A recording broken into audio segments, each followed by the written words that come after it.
Xylem learning Shweta miss ആണ്. അപ്പോൾ നമ്മുടെ പരീക്ഷകളൊക്കെ നടന്നുകൊണ്ട് നിൽക്കുകയാണ്. ഓരോ സബ്ജക്ട്സ് ആയിട്ട് മക്കൾ എല്ലാവരും പഠിച്ചുകൊണ്ട് നിൽക്കുകയാണ് അല്ലേ. അപ്പോൾ മാത്സിലെ ഒരു പ്രധാനപ്പെട്ട ചോദ്യമാണ് നമ്മൾ ഇന്ന് പഠിക്കാൻ പോകുന്നത്. എന്താണ് ആ ഒരു ചോദ്യം നോക്കാം. അപ്പോൾ നിങ്ങൾ എല്ലാവരും പഠനയാത്രയ്ക്കൊക്കെ പോകും. അപ്പോൾ ആ സമയം നിങ്ങളുടെ കയ്യിൽ എന്തുണ്ടാവും? സമ്പാദ്യ കുടുക്കകളൊക്കെ ഉണ്ടാവും അല്ലേ.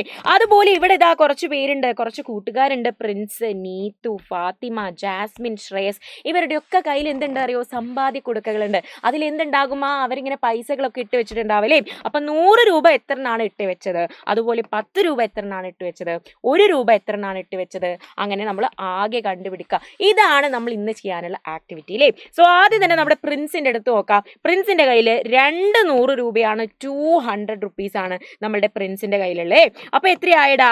200 രൂപ എന്ന് പറയുമ്പോൾ 200, പിന്നെയോ 9 10 രൂപ എന്ന് പറയുമ്പോഴോ 9 10 റുപ്പീസ് എന്ന് പറയുമ്പോൾ 90, കൂടെ 8 1 രൂപ എന്ന് പറയുമ്പോൾ യെസ് നമ്മൾ ആഡ് ചെയ്താൽ എന്താ കിട്ടുക? 8, ഇവിടെ 9, ഇവിടെ 2, അതായത് 298 എന്ന് നമുക്ക് ആൻസർ കിട്ടും. അടുത്ത നിങ്ങൾ നോക്കിക്കേ, 176 ആണ്, 176 ആണ്. ഇതിനെ നമുക്ക് എങ്ങനെ എഴുതാം? 100 എന്ന് പറഞ്ഞു കഴിഞ്ഞാൽ യെസ് 1 into 100 എന്ന് പറയുന്നതാണ് അല്ലേ. ഇവിടെ 1 കൊടുത്തിട്ടുള്ളത്, ഈ ഒരു 100 എന്ന് പറയുന്നതാണ്. ഇനിയോ 10 രൂപ, എത്ര 10 രൂപകളാണ്? 7 10 രൂപകളുണ്ട്. എത്ര 1 രൂപകളാണ്? 6 എണ്ണമാണ് 1 രൂപകൾ. ഇനി നമുക്ക് എന്ത് ചെയ്യാം? നേരെ എഴുതിക്കൂടെ? ഇതെന്താടാ? 100ന്റെ സ്ഥാനത്ത് 2, 10ന്റെ സ്ഥാനത്ത് 6, 1ന്റെ സ്ഥാനത്ത് 3. നേരെ നമുക്ക് എഴുതി വെക്കാം അല്ലേ. അടുത്തതോ 3 ആണ് 10ന്റെ സ്ഥാനത്ത്, 3 ആണ് 100ന്റെ സ്ഥാനത്ത്, 4 ആണ് 10ന്റെ സ്ഥാനത്ത്, 5 ആണ് 1ന്റെ സ്ഥാനത്ത്.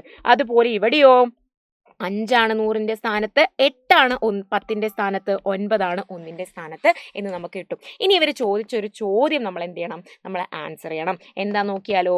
ആരുടെ സമ്പാദ്യ കുടുക്കയിലാണ് കൂടുതൽ രൂപ ഉണ്ടായിരുന്നത് എന്നാണ് നമ്മളുടെ ചോദ്യം. അപ്പൊ നിങ്ങൾ നോക്കിക്കേ, 298, 176, 263, 345, 589, 589 ഏറ്റവും കൂടുതൽ ആരുടെ കയ്യിലായിരുന്നു?